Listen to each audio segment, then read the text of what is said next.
This Shriners Children 500 Betting Picks edition of the NASCAR Gambling Podcast here on the Sports Gambling Podcast Network is brought to you by Kutt.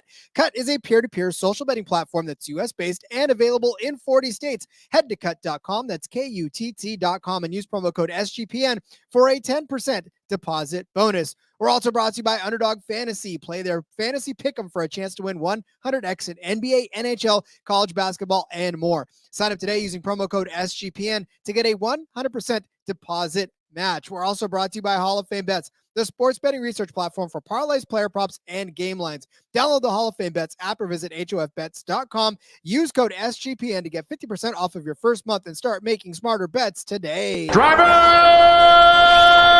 start your engine!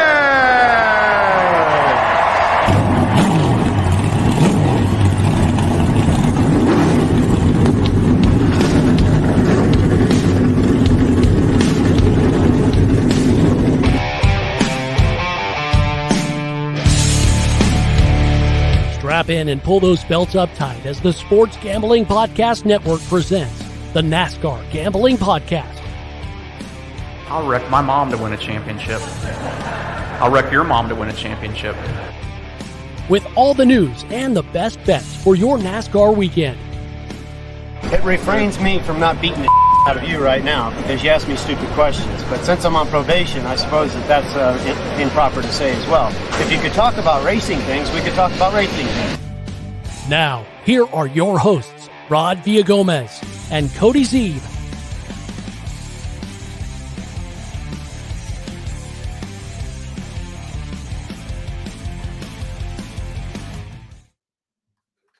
Getting docked 1 star every time our production guy does not make the changes on the clips. This is, of course, the NASCAR Gambling Podcast here on the Sports Gambling Podcast Network. He's Cody Zeeb. I'm Rod Villagomez. We were talking about it in the Discord the other day. I think it was yesterday, talking about leaving reviews. And we were told that we would get docked 1 star per day that I don't update the intro. But I'll take that lump today. I'm telling you right now, it's not as easy as it seems.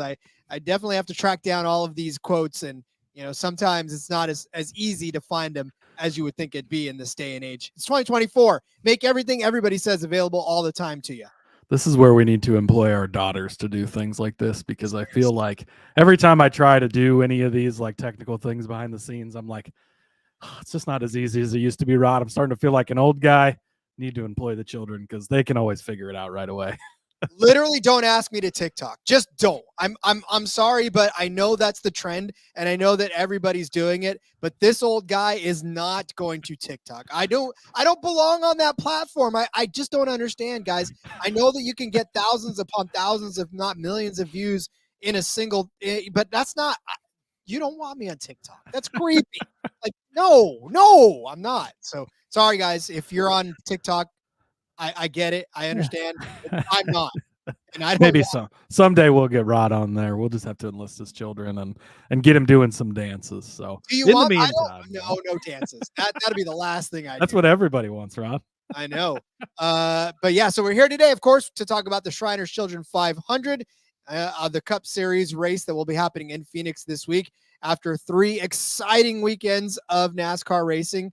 Now we get to another track type. This is the thing about the beginning of the season. We talked about it when we broke down the season initially, and it was like we talked about it, and we're watching it play out. This is 4 different track types in 4 weeks. We go from the big, gigantic super speedway to the 1.5-mile super speedway to the cookie cutter 1.5 miles, now to the short flat mile in Phoenix. It's like these guys, they don't, 1, get a break to catch their breath, and 2, I bet these teams are pulling their hair out trying to get these cars set up week after week after week.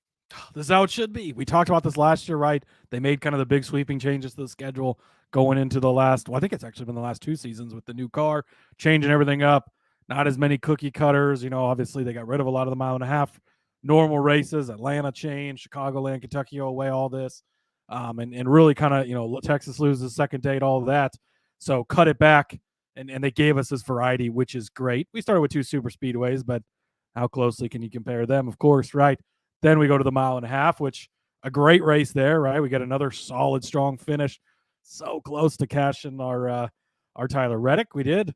I do want to say, if you, I know everybody doesn't listen to the Truck Series race episode, which you should, because we did have Roger Cruth at 80-1. That was a beautiful, fun hit. So make sure you're listening to all three shows for all three pick shows for the series. No trucks this week, but now we got to come to Phoenix, a short track, a flat track. We have a new short track package this week, Rod. So it's going to be our first time with that. That's part of my news notes here. So we'll actually just touch on that real quick. It's going to be the first race with a simplified diffuser, a 3-inch spoiler, which changes the downforce made on the short tracks. As Bob says, to be determined how much impact. The Cup teams will get a 50-minute practice on Friday and can make adjustments before qualifying on Saturday. So that is of note because that's a lot longer than normal. This is the championship race, of course, in the fall is here at Phoenix as well. So notable that they're going to have that long practice session. We'll be able to look at that a little more than we have on the little dinky practice section we got last week. But yeah, it'll be interesting to kind of see how this short track package works. You know, short tracks have been what's lacking in the next gen car as far as good races. Although Phoenix, Jamie McMurray will tell you there hasn't been a good race at Phoenix since 1989. But the restarts, I mean, they're fanning out 8, 9, 10 wide at Phoenix because of the way they go through that dog leg after they start, which is pretty incredible. So always fun to watch that. And yeah, I think we're in for a decent race. It's been good racing throughout the beginning of the season here. And I think that's going to continue this week at Phoenix. My favorite part of Phoenix is watching them take the entire track. Sometimes they're rolling through Avondale just to get around that track. It's literally that evasive actions when it comes to that first turn. But what I want to know is this new package, did they bring better lug nuts? That's what I want to know. Did they bring better lug nuts to this? I know Matt Jones tossing in here that Goodyear is bringing a new tire. They were probably stayed up. I want to see the Goodyear factory the day after Vegas. They were like, you get in there and you do not leave until you. But you got to wonder, Rod, how much was that the tire and how much was that the teams not listening to the rules and trying to go too low? And we saw that's what, I mean, if you remember at the beginning of the next gen car, we had tires going every week and everybody's blaming Goodyear, and Goodyear's like, bro, the tires are fine. The teams aren't following our recommendations for air pressure. And that's what the problem is here. So we'll see. Maybe they learned their lessons, but Goodyear, I would say overall Goodyear does a pretty good job of trying to continue to evolve the tire and do decent at least. So we'll see. It's got to be tough though. I mean, again, these teams are always trying to find the slightest bit of edge and they're trying to figure out how to push the envelope just ever so much. And you're right. I mean, company like Goodyear, they can only do what they can do. Like they're only making the tires that they're making. And I joked in the Discord, I was like, they're going after Pirelli next. They're gonna, I think, NASCAR and Pirelli. There was the Pirelli banner was on the wall there at Vegas. I saw that. I was like, oh, hey, look at that. Well, bring back the tire wars with Pirelli this time. I was gonna say it was probably a little hangover from the F1 race as well. I know Pirelli's all over it. So, want to say hello to everybody in the chat. Listen, this will be the first day where we're not going back through and throwing it up. It's blowing up. I did want to highlight Walter's comment here because Rod and I were talking on this. It looks like this to us behind the scenes before we get started. And I brought up, I'm like, why is there no top 10s? Have you seen any top 10s anywhere? And then Walter made this comment immediately, and the comments pop up even if you comment before the show, which we appreciate. And I was like, whoa, are we live? So I was like, Walter's thinking the same thing I'm thinking. So yeah, no top 10 odds, which is a little irritating because I was looking for them, but that's all right. I made my own in one case and we'll follow it throughout the week anyways. Yeah, it's pretty funny though, because as soon as Cody said it, Walter's comment popped up. I'm like, huh, yes, that's what I'm trying to say, man. Let's go. Also, just real quick, checking in with Rye Cape, Willie B taking Phoenix. We'll talk about that in a second. Those Flaccos, cheers, boys. Matt Jones talking about TikTok. Joe wanting to know how many views I'm going to get on Grindr. Rod did not dismiss that. Okay. Let me see how many, Joe. It's a good time to go to break. And we'll talk about subscribe to Rod's Grindr channel. You don't even want to know. No one wants that. The world does not need any of this nonsense. I'm telling you right now. No, Joe, you're good, bro. You did not blow the curtain off of that. So, all right, let's do this. Let's take a break, please. Bail me out of that one before I find my divorce papers sledding under my door. And we'll come back and we'll talk Phoenix a little bit more out here. But first, let's tell you about Kutt. Kutt's a peer-to-peer social betting platform that's U.S.-based and available in 40 states. Peer-to-peer social betting is new, and it's definitely a better way to bet. You can bet directly against your friends. Listen, there's tons of people in this chat that would love to take you up on a bet or 3 or 4. So make sure you do that. You can bet not just on sports, but politics, pop culture, and any other event, so long as it's got a verifiable outcome.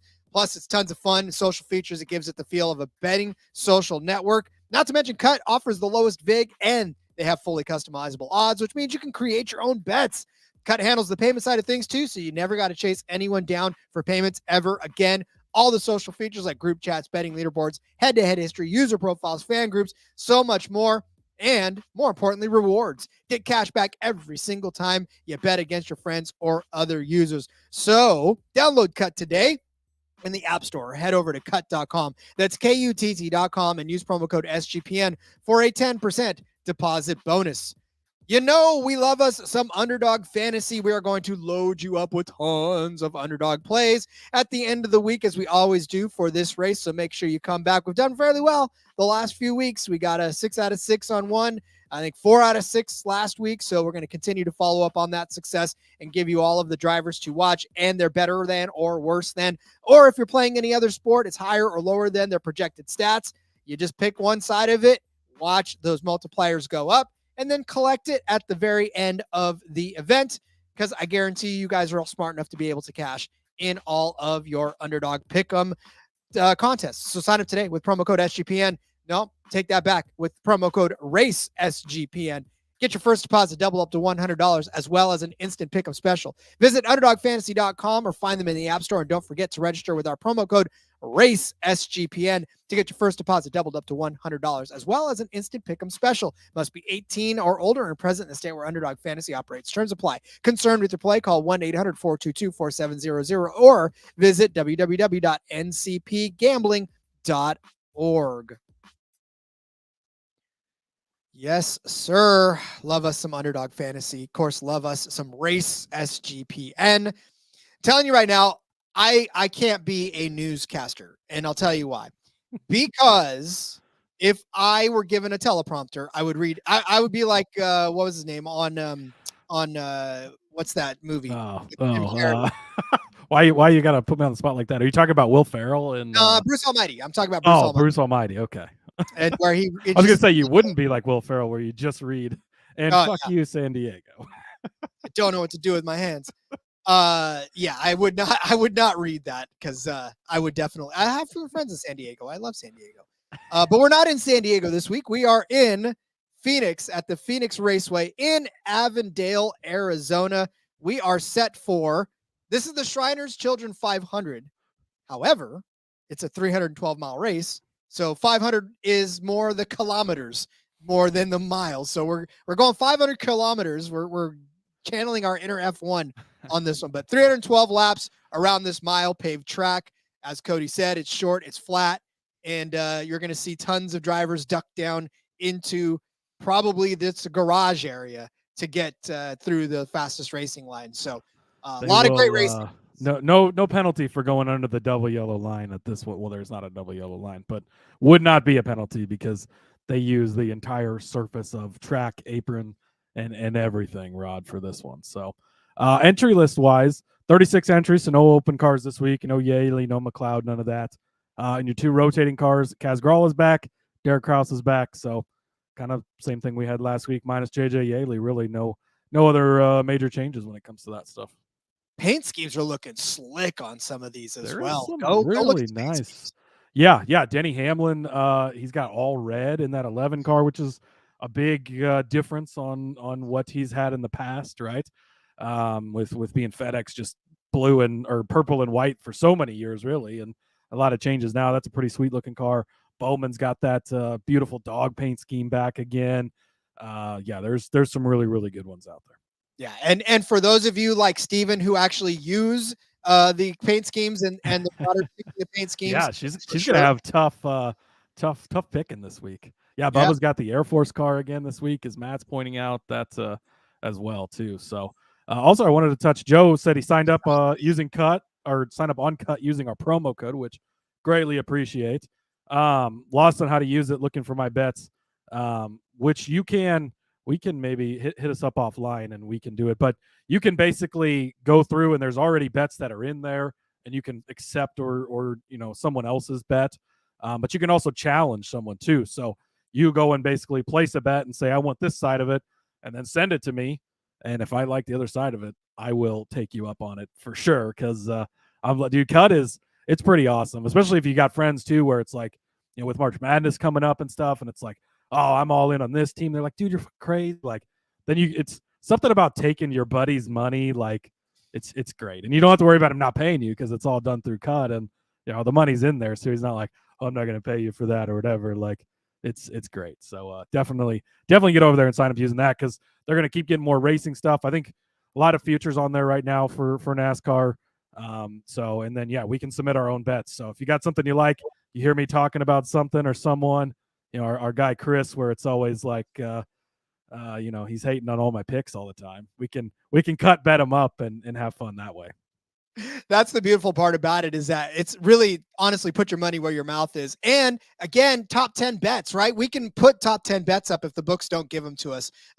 So we can do stuff like that and sort of take off these bets offline and settle it between us, which is exactly what the world is supposed to be. John Little, this is a cut bet right here.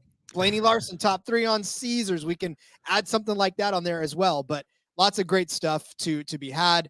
So looking back at the track history on this one, it seems to me, Cody, and as I was digging through the stats, that the spring race and the fall race always have such a different tone to them, because the one in the spring is always the early race, and then the one in the fall is for the championship. So it's a different mindset. It's a different set of stakes at the end of it. So it just seems to me like it's two completely different races. Yeah, it is. And like, looking through it, I'm going to bring this up when I talk to some people. Like, some people are markedly better here in the spring, and some people are markedly better in the fall. And so that can be taken a lot of different ways.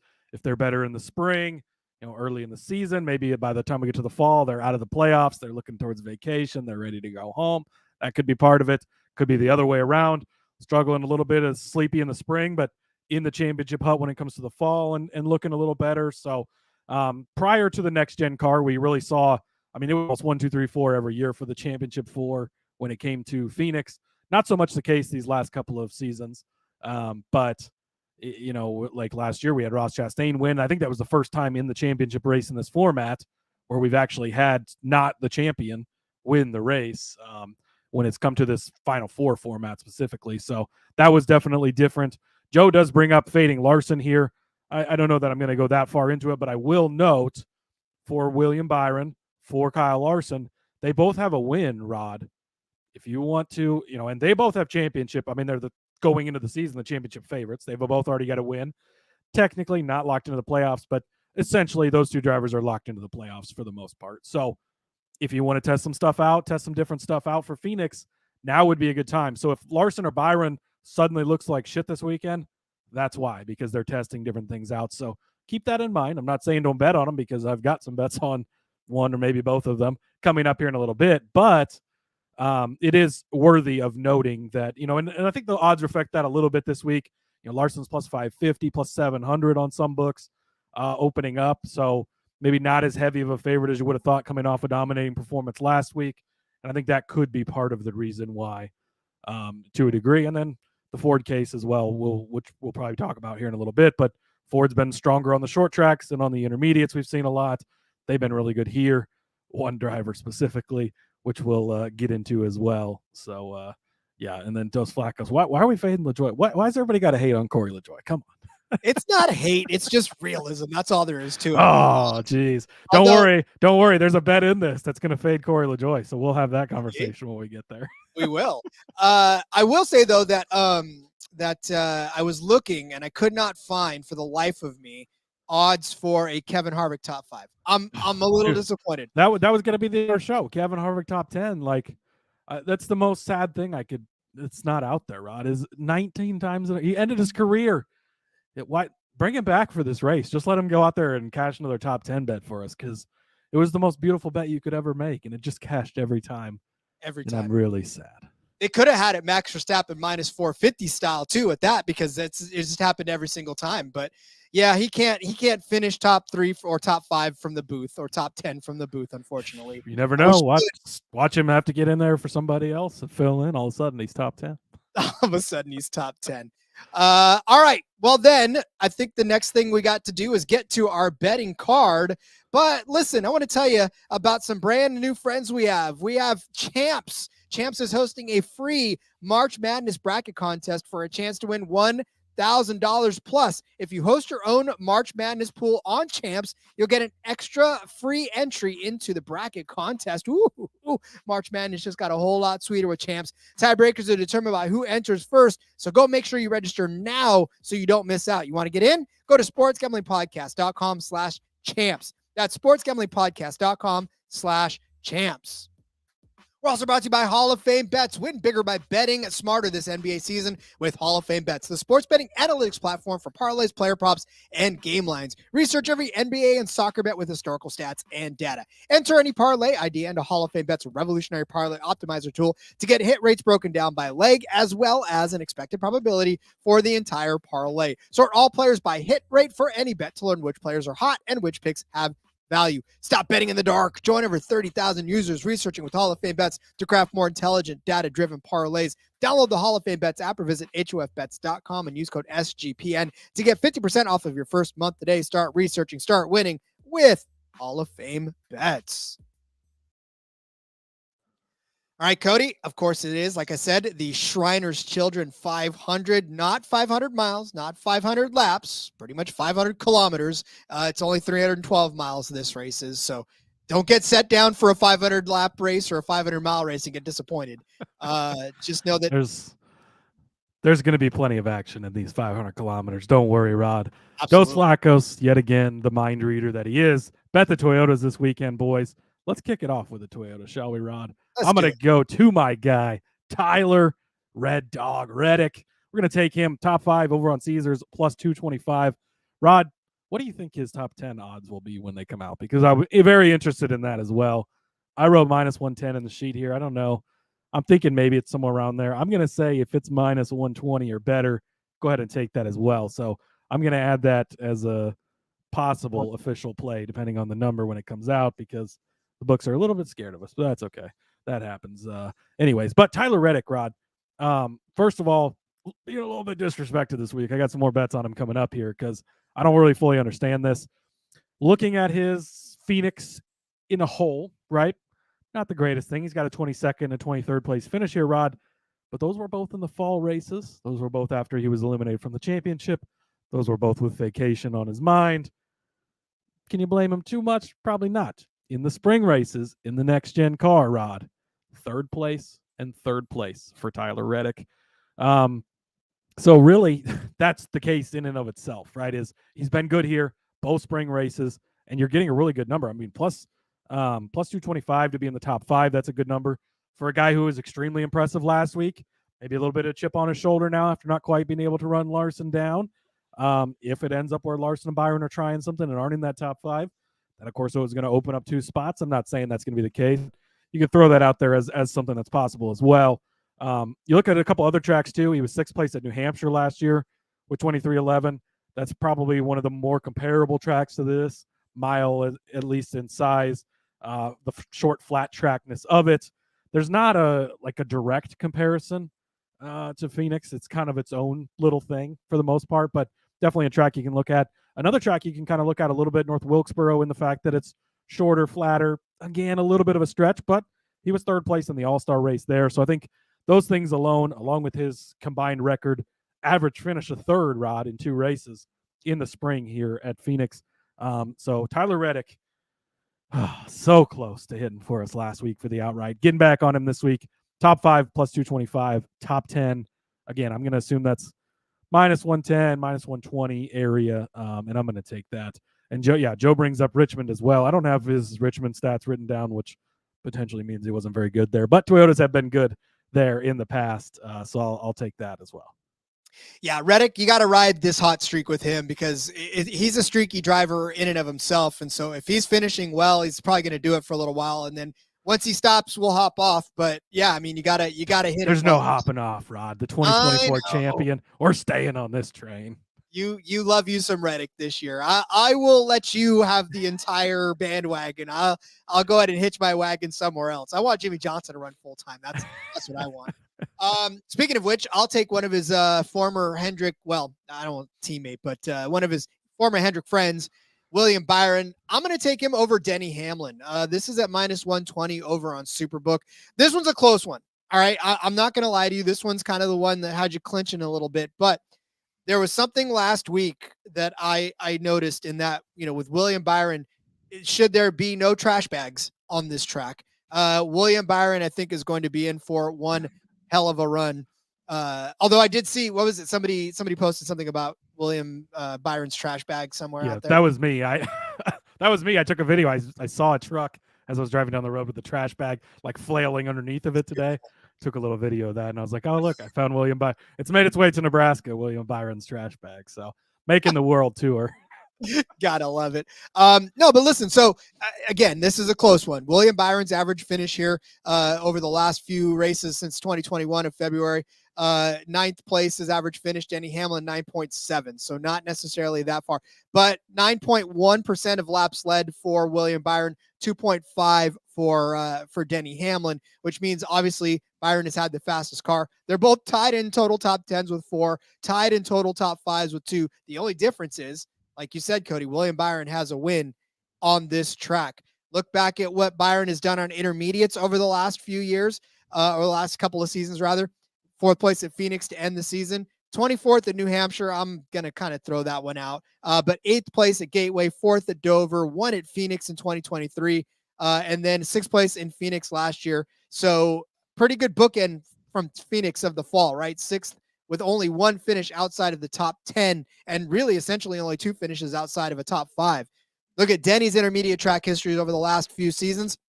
Phoenix last year finished 8th, 7th at New Hampshire, 2nd at Gateway, 5th at Dover, 23rd at Phoenix, 8th at Phoenix.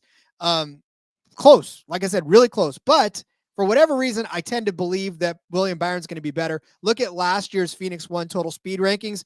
William Byron, the fastest car on the track in total speed rankings through what? He had the fastest lap in the stage 1 through 78, and then 2nd, 3rd, and 4th. So pretty much held on to it. Denny Hamlin ranked 7th in total speed rankings.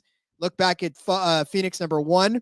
Byron was 6th in total speed rankings in that instance. Denny Hamlin was all the way back in 15th. So again, William Byron in total speed rankings in the sprint, or the fall race rather, of 2022, 3rd in total speed rankings. He was the fastest, or 2nd fastest green flags speed with 124.4 and finishing 1 in that 2023. So all that to say, there's a lot of stats in there, but William Byron has been fast on this track. Denny Hamlin's been okay, but I still think that given what we saw last week, I think William Byron's got a chip on his shoulder and a laser beam on the front to cut through any garbage bags that may get in his way. So give me him for over Hamlin at -120. Yeah, and I had some William Byron stats that I wrote down. I ended up not taking any bets on him, but I wanted to share them anyways. Credit to Pierce Dietrich for these, but 73% of laps in the top 5 in the 4 races here since the next gen car. Rod, last fall, 95% of his laps were in the top 5, and in the spring, 99%. So I'm assuming that either he fell back to 6 for a couple laps, or there was a green flag pit cycle maybe that got him out of there. But just absolutely insane how good William Byron has been here. So I'm actually going to keep in trend with fade Hamlin this weekend, which I don't feel great about, but there might be something to, is Hamlin a little bit of just a slow starter? Because we faded him a lot early last season, made quite a bit of money off of him. And then as the season went on, he started to get hot. We kind of saw him flip that switch and things get a little different. So interested to see on the Hamlin thing, if that's kind of the case. Not been overly impressed with it. Really only one race to look at, right, with Vegas last week. But he was kind of mixing it up, but he wasn't quite the Denny Hamlin that you're used to seeing. But I'm going to take Ryan Blaney for Denny Hamlin, -120 over on Superbook. I think that Denny Hamlin can have a great day, and still get beat by Ryan Blaney, because Ryan Blaney has absolutely just owned this track really since it's been, well, really, Ryan Blaney is potentially the next Kevin Harvick of Phoenix. I'm just going to toss that out there. So if you look back at Denny Hamlin, another guy who has struggled here in the spring, Rod, maybe he just starts off slow. He was 8th place this past fall, and he was out of the championship at that point, didn't make the Final Four, but did get an 8th place finish. 23rd, though, in the spring. You go back to 2022, also 8th place in the fall again, but 13th in the spring. So I think that lends a little bit towards maybe he just starts the season off a little bit slower, or whatever the case may be. Rod, when you get to Ryan Blaney, let me read you his finishes in this new car. Second, 4th. That's in the new car in the 4 races we've had that. Before that, 4th place, a horrible 10th place finish. 6th, got caught up in a wreck and finished 37th, and 3rd. So 7 of the last 10 races at this track, Ryan Blaney has been inside of the top 3. And so that alone just gives me enough faith to, hey, maybe Denny Hamlin's a little bit of a slow starter. We didn't quite see it from him last week at Vegas, and Blaney had a decent car. You don't want to carry too much over from Vegas as far as, it's a different package and it's a different, type of racetrack, but momentum does carry itself in some ways, right? And Blaney looked pretty good, looked pretty solid, not having that championship hangover that we've seen from a lot of champions in the past. I mean, he's part of the 3-wide finish at Atlanta, and then he goes on to Vegas and does pretty well. So I like Ryan Blaney over Denny Hamlin. I think Denny Hamlin's going to have a fine day. Might be 5th, might be top 10. 8th place seems to be a good place he likes to finish, but been a little rougher for him in the spring. But Ryan Blaney, how is Ryan Blaney not in the top 3 at the end of the day with this, really? Because he has just been that good here at Phoenix. So Blaney might be our new Kevin Harvick auto pen when it comes to Phoenix. Yeah, and the thing is that I was looking at Blaney as well, and those numbers jump off the page. And when we talk about it too, we talk a lot about how sometimes track history doesn't necessarily tell the full story. But when you look at something like that, it doesn't matter like what time of year, doesn't matter. And it's just Ryan Blaney's finishing in 2nd place. Granted, not punching the ticket, but he's finishing in 2nd place. That speaks loudly to you, and you kind of you can't ignore it at all. You got to roll with it. So speaking of rolling with it, I am going to take Ryan Blaney. Same difference from you, right? I'm gonna lump Ryan Blaney into this. Caesars has Ryan Blaney along with Joey Logano and Kyle Busch, all to finish inside of the top 10. And this is a plus 310 bet as it stands right there. Well, you just rattled off all the stats for Blaney. His average finish since February of 2021, 4th place with 17.2% of laps led. That is second only to Joey Logano in that span since 2021. So gotta throw in there, right? 5 top 5s in the last 6 races. He's going to finish inside of the top 10. That's just a given, right? Well, let's look at Joey Logano and see what he's done. His average finish here on this track is 8.5 over the last 6 races. He's got a win. He's got 4 top 10s, and he's got 2 top 5s. So to me, 3 top 10s, 2 top 5s. William Byron is the 4, but so Joey Logano's got 1 win, 2 top 5s, 3 top 10s. He's led 17.8% of the laps in the last 4 races. I'm telling you right now, these two together are really easy to make a case for, because Joey Logano, he's had some rough goes of it the last couple of weeks, right? I mean, we saw unfortunately just a bad race out of him and a couple of bad breaks for him so far this season. But he's a better driver than that. And I think this is an instance where he can get right and find himself back inside of the top 10, because it's a track he's comfortable with. He's good on short flats, right? He's good on shorts in general. So we'll give him the benefit of the doubt for that. The only one that's going to be a little bit rough here, and this will be the one where I'm a little sketchy on, but we've seen Kyle Busch do some very great things this season. And I think a top 10 at Phoenix could work. Just saying. His average finish here is 13.2 over the last few races. Unfortunately, it just 2 bad races really threw him out of the loop for this average, right? Last year, he started 18th, finished 25th. But like Cody said, Busch was out of the playoffs at that point. There was nothing he could do. He wasn't in the championship 4, so it didn't really matter at that point. But before that, in Phoenix, 8th place in the spring race, 7th place in the fall of 2022, 7th place in the spring of 2022, 7th place in the fall of 2021, and then unfortunately a couple of bad finishes in the spring of 2021, 25th, 11th to close out 2022, but 3rd, 2nd, 1st, 2nd, 7th, 3rd. I mean, several straight top 10 finishes for Kyle Busch. He just needs to get back to that form. And if he can do that, then I think, like I said, a top 10 finish is well within his possibility. So give me Logano, Busch, and Blaney all to be top 10 finishers at almost a little over 3-1. That's a fantastic number for all three of those guys who have top 10 potential to do it. Blaney definitely the free square, I think, of this group. Joey Logano, I still can't figure out, so I'll leave that to you, although he did win, obviously, the championship here 2 seasons ago with a pretty good car that day. Kyle Busch, if he can avoid pit road mistakes, he's always kind of a – so they need to kind of get that figured out and ironed out. But I think the number's good for guys that should be in the top 10. I like that. I'm going to continue on the Blaney train. We'll just wrap this all into one big Ryan Blaney's corner, basically, because you and I are both on Blaney here. We haven't done this in a while. We haven't. Right? It's been a minute. Welcome to Ryan Blaney's corner. Impromptu. With both of us. So Rod took this next bet that he's going to give out, and I couldn't be left off the Ryan Blaney train, so I had to add another way to get in on Ryan Blaney. I'm going to take Ryan Blaney's top 5 number, plus 110 over on Caesars. Again, Rod.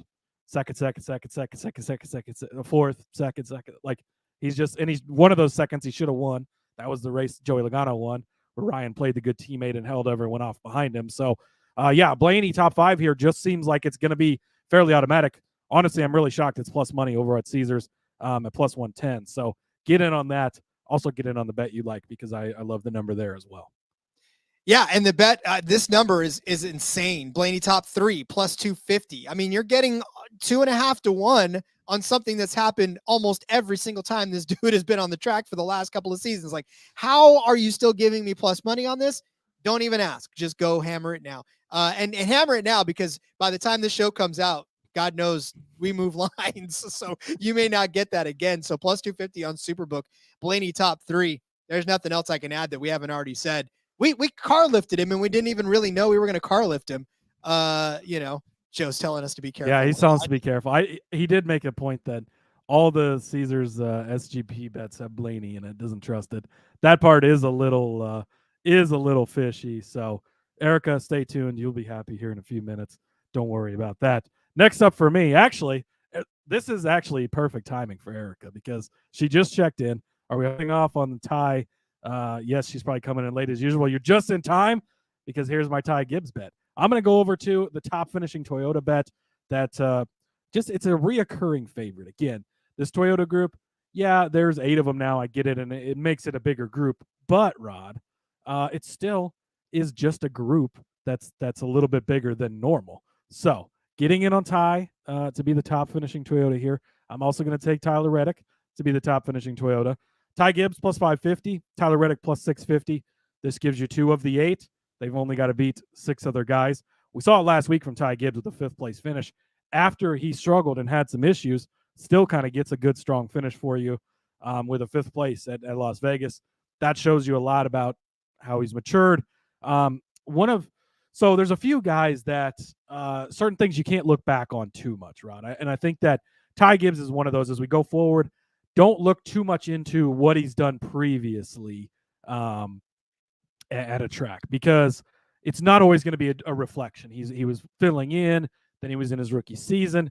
Now his feet are wet. Now he's getting in, and we saw him be the best finishing Joe Gibbs car last weekend at Las Vegas, and I think that's kind of going to be a trend of going forward. So 21st, 28th in his 2 Cup Series starts, not putting a ton of weight into that, because, again, he was kind of getting into it, getting the feel, and all of that. But you go back to Xfinity, 3 starts there. He led 125 laps, won the championship in 2022. 6th place, 2nd place in his other 2. So great finishes by Ty Gibbs there. And then when it comes to Tyler Reddick, obviously I talked about him earlier, 2 third-place finishes in the spring race, coming off of as well, being the best finishing Toyota last week over there. You look at the rest of the Toyota group, John Hunter and Eric Jones, while we've liked them, while we've, said some good things about them, maybe still hanging back a little bit compared to the other Toyotas. I'm not super concerned about them yet. But Wallace, I think, is always a threat. He does seem to have a lot of problems, like Kyle Busch following him around all the time. His lug nuts getting stuck and having to get cut off, all of that fun stuff. Denny Hamlin, we just talked about being a little bit of a slow starter. He's the favorite in the group. Christopher Bell, Martin Truex Jr., solid guys. They don't scream off the page to you that they're going to be great here. Bell's numbers a little skewed because of the championship race this past year where he had early trouble. But I do like Ty Gibbs, Tyler Reddick, right here in the middle of the field, plus 550 for Ty, plus 650 for Tyler. And I'm going to take both these guys to be top Toyota. All they got to do is go out and beat the other 6 Toyotas. Again, that can be winning the race, finishing first place. That could be 10th place, depending on how the other Toyotas do. So love both of these guys for their numbers over there on Caesar to be the top finishing Toyota. Yeah, and honestly, the thing about it is that I think the time for us, and we've talked about Ty Gibbs at length as far as how good we think we were way ahead of the Ty Gibbs train. Exactly. Worry. And so now this is just us sort of being able to thump our chest and say, now we're on him in full force. And because what we've seen out of him over the last few weeks has been a steady progression of getting better. The finishes aren't always the way you want them to be. I mean, obviously you want to go out and win every single race, but I think you could be encouraged by what you see out of him. And well, guess what? We are, and we're going to take him like that as well. All right. My next bet is another young driver that has pretty much opened my eyes a little bit. And I think his group is winnable. And that's Carson Hocevar. He's the winner. He's in group F over there on Superbook at plus 270. Others in this group include Austin Cindric, John Hunter Nemechek, and Corey LaJoie. Where was that? Going back to fade Corey LaJoie. Yes, we'll fade Corey LaJoie on this instance. And listen, his average finish here on Phoenix. If you are a Corey LaJoie fan, I'm going to give you an earmuffs sound, so you can go ahead and cover your ears, and that way you don't have to hear this finishing position. Average start 29.2, average finish 30.9. That is not good. His last finishes on this track, Corey LaJoie, even in the 7 car, 27, 32, 36, 18, 26, 31. Sorry, that is none of those numbers are good at all. So sorry, Corey and Cody. Sorry, you have to listen to this, Corey. Go ahead. Like I said, go ahead, put the earmuffs on him because he doesn't need to hear this. But so that, I mean, look, all you got to do is finish within the top 20 to beat Corey LaJoie on this track. And I think that's possible for Carson Hocevar, who's, again, man, out of nowhere just showed up and he's outperforming his teammate even. And that's kind of difficult at this point when you're a rookie like that. So got to give it to Hocevar. We know the talent from the truck level.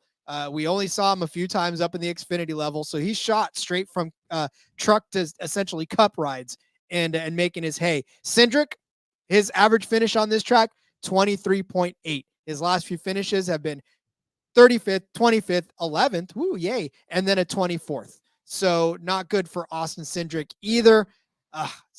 This group, and then John Hunter Nemechek, another essentially rookie type of a driver. He's not a rookie, but he's back up again after taking some time off. That legacy team had such high hopes for them. They looked so good, but last week I think is a telling way that this season's going to go.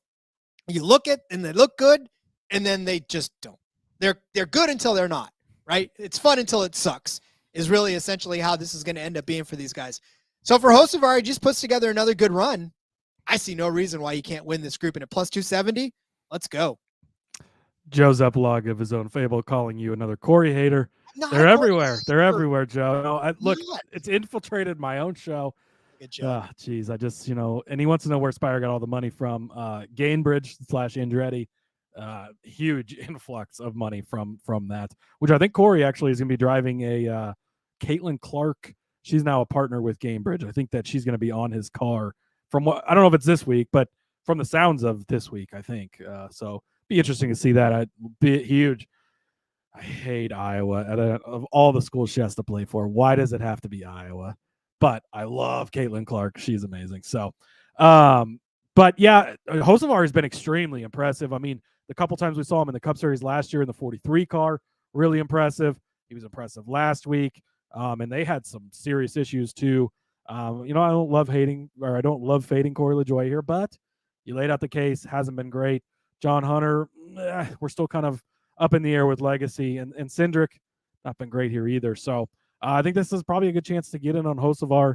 As long as he's not Corey Heiming or whatever he's doing to Corey Heim last year in the truck race here. But I think he's going to be pretty solid. So unfortunately, sorry, Corey, I do not hate this bet. So I'll sort of back you on there. I'm not going to take it because personally, it would hurt me too much to fade Corey like that. But I'll say it's okay for you to give it out at least. It's not that I'm telling you right now, I say this all the time, I will have a beer with any single one of them that's out there. Like, I know you're probably going to hate me for bringing stuff up, but look, I'll still have a beer with you. I can separate your performance from the track from you as a human being. So I'm just saying, like, that's Corey, let's have a beer. Oh, I would love to have a beer. There might be a restraining order out there, but who knows? Anyways, no, just kidding. Rod, we've done the car lift in the past. Been pretty successful for us. Last week we did the watermelon lift. It was not too bad. Ross Chastain hit a few things. So we're gonna change it up. This week we're going with the Mahindra tractor lift because I think that's the way to go. Chase Briscoe, really, really big on Chase Briscoe here. He's made me a lot of money at Phoenix in the past. He's been really solid here as well. So going big on the Chase Briscoe train, I'm going to take Chase Briscoe to finish over Chris Buescher, -110. Top 5, +250. To win Group D over on Superbook, +260. That's over Buescher, Keselowski, and Bowman. To be the top finishing Ford, +550. And to win the race, 30-1 over on Caesars. All in on Chase Briscoe. Why do I keep calling him Chris Briscoe? I don't know. But love Chase Briscoe this week. So he won here in the first next gen race in the spring of 2022. Then he was 4th in the fall following that. He was 7th in the spring of 23, 24th here in the fall last year. They had some issues and fell back. So not looking too much into that. But 3 of the 4, he's been, a 1st, a 4th, a 7th. Very good finishes for him. He's been one of those guys that continues to be strong on the short flat tracks. We talked about it last year with Briscoe. Absolutely horrible driving a Mahindra tractor on the 1.5 miles and how slow he was. And then we would get to these tracks and just we had a huge top 5 bet on him at Martinsville last year. He shows up at these short flat tracks. His type of style, Stewart-Haas Racing in particular, happens to be good at short flat tracks. You look back with Harvick for all the years they were really good.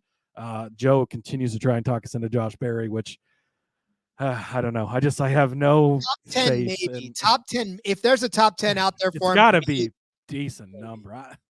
He finished top 10 last year in this race in the 9 car. I don't know. I don't have the Berry faith yet, but the Briscoe faith is definitely there. So, you go back, he's got 3 top 12 finishes at Richmond, another comparable track. Martinsville, you look at his 4 races there, Rod, 9th, 5th, where he led 109 laps, and 4th place last season as well. So he's been very, very strong at the short flat tracks. He's a guy that I always target when we come to a track like this. Won here just 2 seasons ago in this new car. So love it. As far as over Chris Buescher, I don't have like huge stats to back that up on Buescher's finishes, but haven't been impressed with what I saw last week. And just not big on his train right now. Keselowski has struggled. All the talk is coming up about the new, the winless streak. It's gone over 100 races. Bristol's coming in a few weeks, Rod. That's where it's going to end. Not ending this week. Check back in Bristol. And Alex Bowman, it's been really up and down for him here. He's had, he's from the Phoenix area, and it's not been great for him. So that's why I'm taking Briscoe. I think he's going to have a solid top 5 run this week. Joe is saying Barry is +750 for a top 5. That's almost enough to make me feel like it, but top 10. Okay. I'll probably get in on his top 10 number. Stick in the Discord. We'll come back, circle back to that. But yeah, Chase Briscoe riding the Mahindra tractor lift this week. Give me everything, Chase Briscoe. Love it, love it, love it. I still need to get sound effects. So beforehand, we need to get coordinated with what kind of lift you're going to have, because the watermelon lift would have been an interesting one to try to sound effect. That for sure. Tractor lift would have been a good one too. But all right. Well, look at mine. I'm going to take this one, and I'm going to take number of Toyotas in the top 10. Right? Caesars gives us this option as well. The number set at 2.5. I'm going to take under, actually, at +200. I like plus money for less than 3, right? So you can have 2, but you can't have 3 Toyotas in the top 10. If you look back at the last couple of spring races here, there was only 2 Toyotas in the spring race of 2023, right? So there was 2 Toyotas, one of them being Tyler Reddick, the other being Christopher Bell. The next Toyota after that was Bubba Wallace all the way back in 14th. So not a great day for Toyota in the 2023 spring race. In the 2022 spring race, there was 2 Toyotas. Kurt Busch, who is no longer with us. Okay, he's still alive, but he's not on the track. And then the second one in that was Kyle Busch. So the Busch brothers representing both. And guess what? Neither one of them are Toyota drivers anymore. The next Toyota after that was Denny Hamlin in 13th place. The spring of 2021, there was actually 3 Toyotas. So fantastic. Martin Truex Jr., when he was still good. Denny Hamlin finished 3rd. So Truex won that race. Denny finished 3rd. And then Christopher Bell finished in 9th. So, but the next Toyota after that, all the way down to Kyle Busch in 25th. So if one, I'm sorry, Bubba Wallace was in 16th. I skipped over Bubba. All you guys out there, you're welcome, I suppose. But the moral of this story is that in spring races, Toyotas are not necessarily all that fantastic. So to me, I'm going to go ahead and ride this all the way. Even if you look at the 2020 race, the spring of 2020, the March one, where they had the Fan Shield 500, Kyle Busch was the only Toyota in the top 10. You got to go all the way down to Denny Hamlin in 20th for the next Toyota. Spring races in Toyota, not the business. So at plus 200, you're going to double up and then some for this one when they come without 3 Toyotas in the top 10. I know it's tough, but it feels like Toyotas should be in there, but there's only 8 of them now? Yeah, there is 8 of them. And Mark brought this up earlier and said, I just feel like Toyota always struggles with Phoenix, or am I wrong? Nope. They're definitely the weakest of the 3, right? When it comes to this, they do have 8 cars now. And I think Reddick is going to be very fast. I think he'll be in the mix. I think that Ty Gibbs will be up there too. Outside of that, I don't fully know. And yeah, you brought up Kurt Busch. That sparks the Kurt Busch conversation. He is still with 2311. He's helping with driver development, as Jody says here. And there's been some rumors they're bringing that 67 car back this year for a couple of races.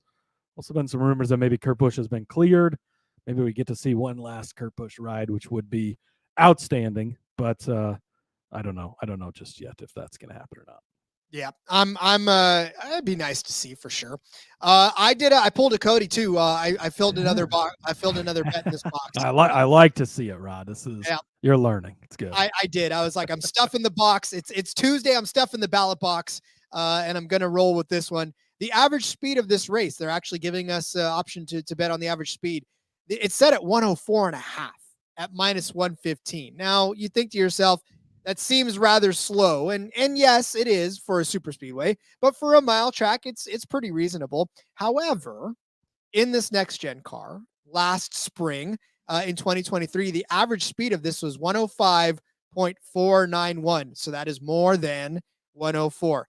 The average speed of the 2022 fall race or spring race rather was 100.339, so not necessarily all that good. But I will tell you, there was 8 cautions for 52 laps in that race. And then the average speed of the race previous to the 2021 race, 103.808. Again, another close one. So it's getting faster. I guess if we're really going to take note, it's been getting faster every single year after year, as they're getting more comfortable with this next gen car, as they're starting to run this more. So I really think that that really these guys are starting to get more comfortable with this car and starting to test the limits of it, which means the speeds are getting faster. Hopefully there's not as many cautions to slow this race down, but I think 104.5 miles per hour is a decent target for them to hit. And I see them getting it. So at minus 115. And if you don't believe it, if you believe the trend that it's actually slower and last year was an outlier, fine. Take the under. It's still set at minus 115, but I tend to think that it's going to be over. The optimistic side, I like it. That's me. That's me in a nutshell. Joe thinking that we're missing the design changes this year. I mean, yes and no. It's hard to know what, I mean, you know, they changed the design for the Toyota and Ford last week too, and Kyle Larson led most of the laps and won the race. So, I mean, yes, there was changes, and we don't know what to expect, and the package has changed. So we're going to get the 50-minute practice session where we can definitely learn some stuff from that. But I think still overall, this car in particular, the next gen car on this track, and then the similar tracks from the last season or two are still kind of the way to look at it going into the week as far as the bets. I think he's also talking about the fact that Toyota and Ford tested their new car at Phoenix this winter. So they have a little bit more data at Phoenix. Yeah, and I don't remember. I would like to say Chevy was likely at that test too. I don't know that they just tested by themselves, but I'm not sure. And JDK is worried about the tire. Yes, I believe there is a new tire. We did talk about that a little bit ago. Tires can always be a concern for sure. We want the new lug nuts, JDK. That's what we want. We want new lug nuts. I'll even chip in. We'll get a GoFundMe for new lug nuts for these guys. All right, Cody. Well, I suppose it's just time to read off this entire list. Cody, it's easier if you just tell me who you don't think is good. All right, look, Rod. When we get to a shorter, flatter track like this, I generally save having a lot of winners for super speedways. But this week, I couldn't help it, Rod. There's some numbers that are just not correct on the books here and need to be brought up.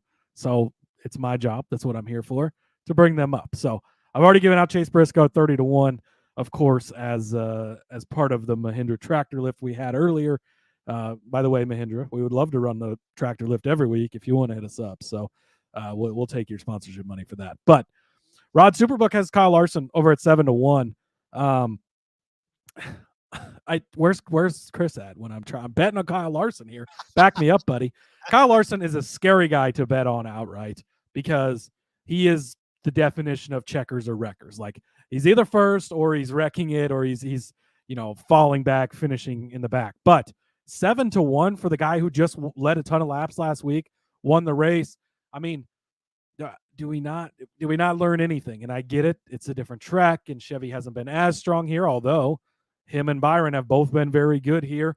He won his championship here just a couple of seasons ago. I don't fully understand why he's 7-1. Plus 550 on a lot of books if you don't have Superbook.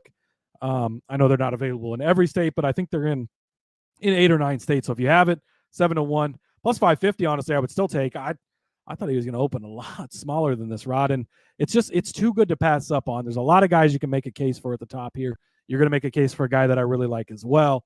Ryan Blaney's definitely a guy you can make a case for based on what we saw before. We're kind of covering ourselves with getting him top 3, top 5 because we think he's going to be in the mix. But you can't pass up Kyle Larson at this big of a number at 7-1. It doesn't make any sense. You go back and you look what he's done here in the next gen car. A 34th in the first race, had some issues obviously, but then 9th, 4th, and 3rd, he's progressively gotten a little bit better. He's definitely led quite a few laps. You go back in 2021, he won this race when he won the championship, of course, in the fall there. He had 6 top 6 finishes here in the 42 car. Again, I don't like to heavily weigh before pre-next gen stats, but I think that at a unique track like this, we saw it with Kevin Harvick, it is important how guys have done going back a little farther. Larson led 201 laps in this race last spring. There's 301 laps in this race, Rod? He led 201 of them last spring. I know he can get the victory, but had a very fast car, ends up with a 4th place finish. You go look at North Wilkesboro again, somewhat of a comp track. He won that all-star race in an old-fashioned ass whooping, I believe was the term used after that race. So absolutely destroyed everyone. I just think the number's too big. You got to have some Larson here at 7-1. The 2024 champion, Rod, Tyler Reddick, being absolutely disrespected. 18-1. 18-1 for Tyler Reddick. He's 3rd place in the last 2 spring races here. We talked about that earlier. Talked about him finishing top Toyota. So in a way, we're kind of riding to Tyler Reddick. Talking about being top 5, top 10. Really, this is a Tyler Reddick car lift as well. But love Tyler Reddick at 18-1. He's gonna have a chip on his shoulder after last week. I'm very big on that. Again, 2 3rd place finishes in the spring race here. The 6th at New Hampshire last season. 3rd place at the All-Star race again at North Wilkesboro for what you can take from that. Then, Rod, we're getting to the 2 where I just have to throw a little bit on them because of what I've seen, how I feel about these guys at 100-1. Now, look, Rod, we don't just give out 101 bets for no reason. There's got to be a reason for it, right? Rajah Caruth last week, the perfect example, 80-1. Is that going to happen often? No. Are these guys going to win? Probably not. Guess what I said about Rajah Caruth last week? Is he going to win, Rod? Probably not. But for the number it's at, these guys are worth placing bets on. Daniel Suarez, 100-1 on Superbook. Noah Gragson, 100-1 over on Superbook. For Suarez, his teammate just won this race in the fall in Ross Chastain, a guy, unfortunately, who we did not bring up today, and I don't love that, but just wasn't a great way that I felt I could get in on him. Obviously, I think you agreed because he wasn't on there as well for you. One thing to keep in mind from Daniel Suarez, Rod, he has a win. If it comes down to a gamble late in this race, he can take that gamble. He can afford to. This team wants to win more races. I still don't think his seat is secure going forward. 100-1 when his teammate won the last time we were here. I know Daniel Suarez is not Ross Chastain. I know for the most part I've kind of shit on him for a lot of the times, but should not be 100-1. It's just disrespectful. He was 11th here in the fall, 22nd and 24th. But you go back to spring of 22, he was 9th place in that one. So he can get there for sure.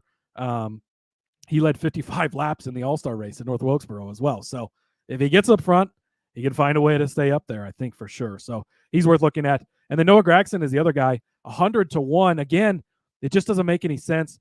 You look at how good that 10 car has been on short flat tracks in the past. Eric Almirola has made me a fuck ton of money on short flat tracks. I know it's a different driver. Noah Gragson really showed us something last week, Rod. He's out to prove something. Things did not go well for him in any way, shape, or form in that 42 car last year. We forget how fucking good he was in the Xfinity Series back in the 9 car. He was a really good driver in a talented situation. Rod, a talented driver, not in the best car, also the number 42 car, gets suspended, comes back in a better ride. I'm not saying he's Kyle Larson because I don't think that. But, again, he finished 6th last week after he started in 30th place.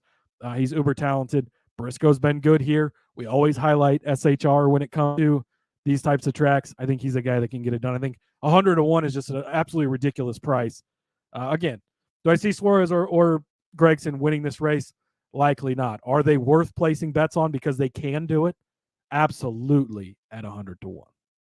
It's going to be fun to sweat that one out for sure. And Gragson, you're right. This isn't his rookie season, right? I mean, he had almost a full season last year. And I mean, again, it wasn't a good ride for him. It wasn't a good situation for him. And unfortunately, Wendy's biggie bag did not sit well with them. So, I mean, we'll see what this new situation does for him. So I like both of these, especially at 100-1. Why the hell not? Right.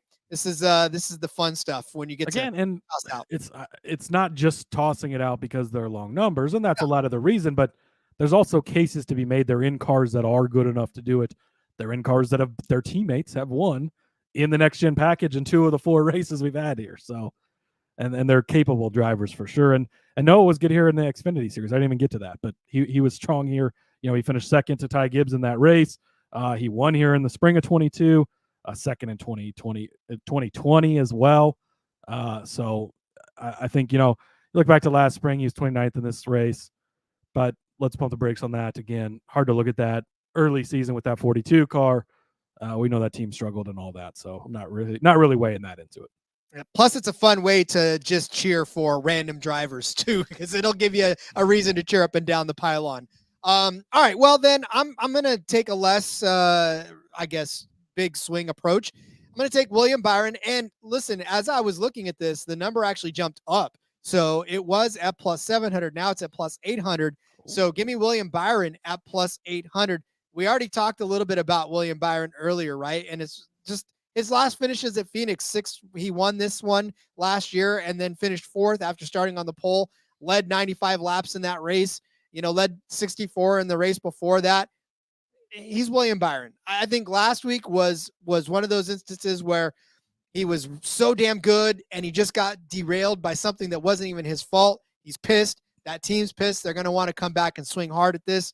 And they've been very good over the last 3 races on this track. I think that continues this week. So 8-1 for William Byron is a fantastic number. I'd definitely love to scoop that up. And then Joey Logano, I had him initially, I think it was a plus 12. Now I got him at plus 14 is what I saw him at. But Joey Logano, kind of a lot like William Byron on this one. Average finish at Phoenix is 8.5 in 6 of the last 6 races. He does have a win here. He's got 2 top 5s and 3 top 10s. We kind of talked about him earlier in that loaded top 10 bet. But I really do think that Joey Logano's somebody you need to take a look at, especially when you look at his finishing positions over the last few weeks at these mile intermediate track, or last few seasons rather, the mile intermediate track. If he runs them all in a week or a couple of weeks, that's impressive. But he had an 18th in Phoenix here to end the year, 2nd at New Hampshire, 3rd at Gateway. A couple of rough weeks between Dover and Phoenix in the swing, but ended with the win to win the championship last 2022 season. He won at Gateway. The dude's just good at these tracks, and he's just good in general. So I think 14-1 is kind of that's a very tempting number to take Joey Logano at, given the fact that I think he needs it too. I mean, it's even year Joey Logano, right? I mean, let's go back to that one. And it hasn't been even year Joey Logano yet. So maybe this is the track where it kicks it off. But I think the number is what's driving me towards Logano at 14-1. If you can find it there. I think that was Superbook that had him at 14-1. So, and then for Byron, Superbook had him at 8-1 as well. But yeah, those are the two guys that I got an eye on. And honestly, it's, I feel strongly about Byron, and Logano's my long shot. So that's where I'll take that. Yeah, I love the Byron play. Again, 8-1 for him.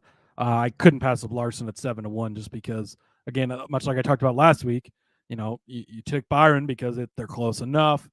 But if they're at the same price, which close enough that I do like the Larson, but Byron is a great play as well. Again, I am done trying to predict what Joey Logano does because, that's how it is. So I did want to, I was going to try and go back and answer some of these questions on the chat, Rod, but there's a lot of questions. So hit us up with your questions in the Discord, and it'll be easier for us to get back on those for sure. I know Jody had just mentioned Blaney being 4 for 4 top floors, 3 second place finishes. We did bring that up earlier. Go back and listen. We had a ton of bets on Blaney at the beginning of the show for sure. Yeah, we had an impromptu Ryan Blaney's corner. So Yes. a lot of fun with that one. All right. Well, then all that's left is for you guys to get out your pen and paper. And of course, if you're on the YouTube or watching on Twitter, which a lot of you guys are, X or whatever, it is time to go over our bets. So get out your pen and paper as I go over our bets for the Shriners Children 500 at the Phoenix Raceway. Cody started you off with Tyler Reddick as a top 5 car at plus 225. I followed that up with William Byron over Denny Hamlin at minus 120. Cody gave you Ryan Blaney over Denny Hamlin, also at minus 120.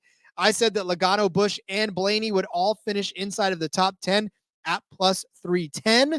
And then Cody said that Blaney was going to finish in the top 5 at plus 110. I said Blaney would finish in the top 3 just to outdo Cody at plus 250. And then Cody said that Ty Gibbs would be the top Toyota at plus 550. Or if he wasn't, then Tyler Reddick would be at plus 650. I said that Hocevar would win Group F over on Superbook at plus 270, above the likes of Austin Cindric, John Hunter Nemechek, and Corey LaJoie. Cody's riding the Mahindra tractor lift. He's taking Chase Briscoe over Chris Buescher at minus 110. He's taking him as a top 5 car at plus 250 to win Group D on Superbook at plus 260 over Buescher, Kez, and Bowman. Top 4 at plus 550 and to win the race at 30-1. I said that there would be less than 3 Toyotas in the top 10. So Toyotas in the top 10 under 2.5 at plus 200. And I said the average speed of the race was going to be over 104.5 miles an hour at minus 115. Cody said everyone's winning this race. Screw it. Just break up your unit into 36 parts and throw it all over the place. Just kidding. He gave you Larson at 7-1, Reddick at 18-1, Suarez and Gragson both at 100-1. I said take up whatever units you got left and put them on Byron and Logano at 8-1 and 14-1 respectively. I hope that you've given me a new challenge now. See how small I can get the font on my side of the sheet. It's funny because I have to take it and I have to take the whole thing and go on the tractor lift. That's my goal. And yeah, I just like, either that or I'm gonna have to get 2 screens and just give mine and then yours, because that may what it end up being. May be there, especially when we get back to a super speedway. But Rod, what a show. I want to say thank you to everybody who tuned in live to this one. This has been our biggest live show by quite a lot today. So thank you for that. We really appreciate it. Again, if you're listening on the podcast, we appreciate that as well. We broke a record last week at a where were we at last week? Las Vegas. So we appreciate that. Thank you guys all for the support. Xfinity odds have dropped. I know Matt had mentioned that earlier in the chat, so check those out. We got a few ringers down in the Xfinity Series again this week, so that's going to be fun. We'll be back tomorrow with that. Hopefully some IndyCar talk if we can get some odds later this week. DFS and Underdog picks as well. So make sure you're tuning in for all the shows. We appreciate it. Go over to the YouTube channel, hit the subscribe button. That helps us out a ton. The bosses really notice stuff like that. Click that bell. You get notified when we're live. And like all these wonderful people here, you can join us live and get your questions in and comment in the chat. We've had a couple people going back and forth with ideas and odds and everything, which is always great to see as well.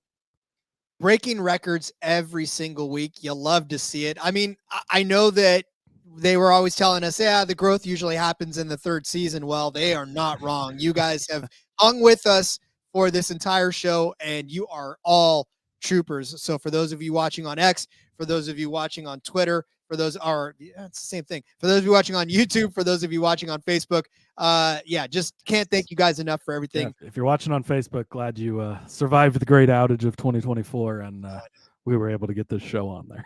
Marked safe from that. But all right, well then, everybody, we'll let you guys go and start filling out your betting cards for the Cup race. And like Cody said, we'll be back again tomorrow with Xfinity and all the other goodies that we've got. No trucks, obviously, this week. So yeah, sadly, no trucks. Sucks. We got IndyCar F1 too. We had, if you're not an F1 fan, doesn't matter. Rod and I do the F1 Gambling Podcast. You can find that show in your feed wherever you're listening to this at. It's literally the same show. We're just talking about F1 in a watered down American version of NASCAR guys' view on F1, and we have a lot of fun and catch a lot of tickets over there too. So go check that out. Also, most listeners and download that for that last week as well too. So we appreciate you guys all for following us, and you can follow me over on the X at Husker_Zeeb. Find all my stuff over there. I got a ton of college basketball stuff out. I got another one coming out tomorrow for the Southern Conference tournament, a preview on that, the odds, my picks for that, and a couple other tournaments coming up over the next couple of weeks as well. So make sure you're checking all that out. Follow the show at NASCAR Gambling, and see you guys all tomorrow again, hopefully, for the Xfinity Series, which is going to be a fun one again this week. Always a fun one. Everybody, thank you guys for being just being fans, and we love you all. Follow me on X at RJ Villagomez. The link in the bio to everything I got going on, whether it's here, whether it is in between media, the back road kicking off for Phoenix this Thursday night. Check that out. And of course, all of the stuff I'm doing for Sportsbook Review. I've got some F1 stuff coming out later this week as well. And of course, the Arena Football League podcast, which I'm going to be on tonight, talking to another fine quarterback that we've got in the league. So lots of fun stuff coming up there. All right, everybody. We will see you tomorrow with the Xfinity show, and have a great night. We'll be back with more. Until then, let's go racing and let it ride.